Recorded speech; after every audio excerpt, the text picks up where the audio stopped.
Halo, selamat sore guys. Berjumpa lagi dengan saya. Hari ini kita ingin membahas tentang perkembangan COVID-19 yang sore tadi telah disampaikan oleh Bapak Ahmad Yuryanto sebagai Jubir Penanganan COVID-19 Indonesia. Nah, beliau menyatakan terkait data perkembangan mengenai COVID-19 ini. Nah, dari yang beliau katakan di sini saya akan merangkumkan beberapa poin-poin yang disampaikan oleh beliau. Yang pertama, untuk yang positif itu ada penurunan, tetapi juga masih banyak yang terkena, yaitu sebanyak 489, sehingga per tanggal 17 Mei hari ini terdapat 17.514 orang yang terkena positif COVID-19. Begitu juga untuk yang sembuh ada peningkatan sekitar 218 orang, sehingga alhamdulillah yang sembuh itu mencapai 4.129. Nah, untuk yang meninggal itu ada peningkatan yang signifikan, yaitu yang sebelumnya itu 13 orang. Nah, pada pertanggal 17 Mei terdapat 59 orang yang sudah meninggal, sehingga totalnya menjadi 1.148. Nah, adapun yang dimaksudkan di sini, beliau menyatakan bahwa masih banyaknya yang orang tanpa gejala yang berkeliaran di luar sana. Nah, karena dengan itulah kita tidak tahu bahwa yang OTG ini menyentuh sesuatu. Nah, ketika kita menyentuhnya kembali dan kita mengenai mata, hidung, mulut, nah itu yang membuat terjangkitnya virus corona ini dengan cepat. Untuk mengantisipasi itu, maka disarankan atau dianjurkan untuk selalu sesering mungkin untuk mencuci tangan pakai sabun, sehingga itulah untuk mengurangi terkena jangkitan dari virus COVID-19 ini. Dan begitu juga menggunakan masker jika keluar rumah ataupun bepergian. Nah, ini juga untuk menjaga terkenanya COVID-19 ini. Kemudian physical distancing ini sangat wajib diterapkan 1 meter dari orang lain, sehingga ini juga untuk minimalisir terkenanya COVID-19 ini. Nah, kebiasaan-kebiasaan seperti inilah yang harus diterapkan.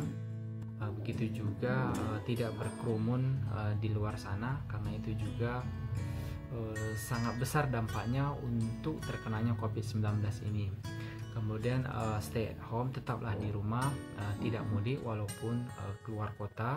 Nah, ini sangat menjaga untuk tidak tertularnya COVID-19 ini. Nah, hanya itulah yang disampaikan oleh Pak Ahmad Yuryanto sebagai himbauan untuk kita semua, bahwa ini sangat penting seperti itu. Nah, boleh untuk lebih jelasnya kamu boleh lihat nanti video yang satu ini. Oke.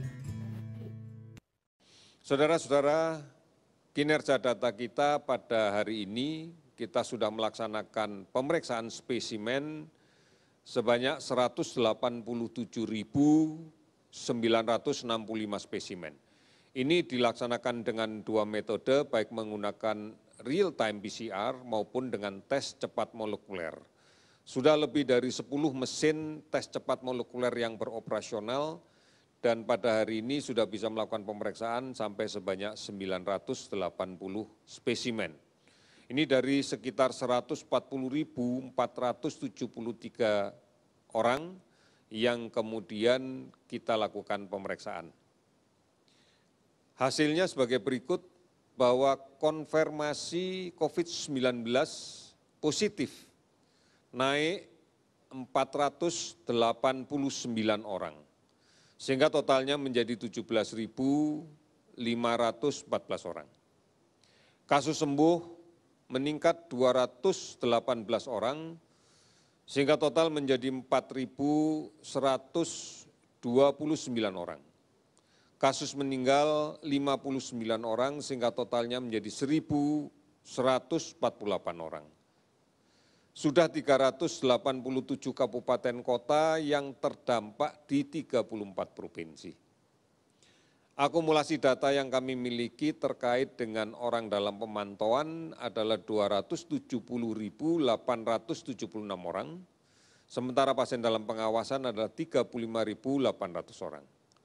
Saudara-saudara, ini gambaran yang sangat tegas yang bisa kita lihat bahwa kasus penambahan, kasus baru masih terus terjadi. Masih terus terjadi. Oleh karena itu berarti bahwa kasus positif sebagai pembawa virus ini masih berada di tengah-tengah kita. Inilah yang berkali-kali kami sebutkan sebagai OTG, tanpa gejala, sedangkan di dalam tubuhnya membawa virus. Oleh karena itu, mencuci tangan menggunakan sabun adalah cara yang paling bagus untuk kemudian membersihkan kemungkinan cemaran droplet dari OTG misalnya yang mengenai benda-benda di sekitar kita dan kita sentuh, baik sengaja maupun tidak sengaja.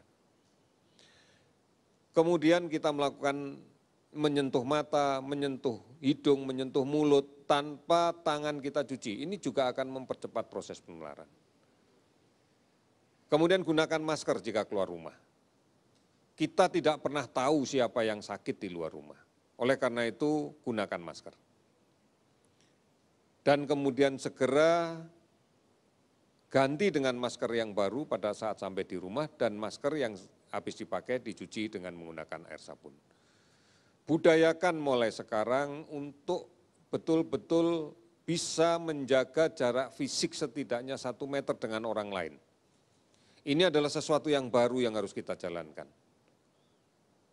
Kami yakin kita bisa melakukan ini. Sehingga kemudian kita pun juga akan merasa tidak nyaman kalau kemudian terlalu berdekatan, berkerumun dengan orang banyak dan sebagainya. Kalau ini sudah menjadi suatu kebiasaan baru, kami yakin bahwa ini akan bisa menjadi sesuatu yang positif. Bukan hanya terhadap COVID, tetapi terhadap penyakit yang lain yang menular secara langsung. Oleh karena itu tetap di rumah adalah sebuah pilihan. Untuk saat ini tidak bepergian, tidak mudik. Meskipun hanya di dalam kota, sebaiknya tidak dilakukan. Karena kita juga tidak pernah tahu siapa yang sakit. Kalau kemudian kita bisa melaksanakan secara bersama-sama, kita yakin bahwa ini akan bisa kita lakukan. Saudara-saudara, ikuti terus berita yang benar tentang COVID-19. Banyak sekali yang sudah kita siapkan, baik di covid19.go.id, call center 119, atau di akun media sosial yang lain, @lawancovid19_id, kemudian di Halo Kemkes, aplikasi online yang lainnya, dan kemudian ikuti secara rutin siaran yang dilakukan oleh TVRI dan RRI, serta disebarluaskan oleh televisi dan radio swasta yang lainnya. Saudara-saudara, inilah yang bisa kita lakukan dan inilah peran serta kita. Sangat berarti untuk bisa melindungi diri sendiri, melindungi orang-orang di sekitar kita, keluarga kita, dan kemudian bangsa kita. Mari kita yakinkan bahwa kita bisa dan kita memang berniat untuk melakukan ini secara bersungguh-sungguh. Kita pasti bisa, Indonesia pasti bisa. Sekian dan terima kasih. Oke, terima kasih setelah menonton video yang disampaikan oleh Pak Ahmad Yuryanto. Semoga di dalam himbauan beliau itu kita bisa menerapkannya di sehari-hari kita, yang terutama itu di keluarga kecil kita dan begitu sekeliling kita, sehingga apa yang dimaksudkan oleh jubir penanganan COVID-19 ini bisa kita terapkan atau bisa terlaksana di Indonesia ini, sehingga COVID-19 ini bisa dihentikan, maksudnya dihentikan secara untuk pemutusan rantai penyebarannya tidak meluas lagi, sehingga kondisi perekonomian di Indonesia ini insya Allah sudah mulai normal kembali dan bisa beraktivitas kembali di luar sana. Nah, poin yang sangat penting yaitu tetap menjaga physical distancing, stay at home, tidak mudik. Nah, ini bisa memutus rantai COVID-19 ini dengan cepat. Oke, terima kasih telah mengikuti video saya. Jangan lupa untuk subscribe channel ini, tetap mendukung channel ini sehingga bermanfaat bagi orang banyak. Oke, terima kasih. Salam kesehatan.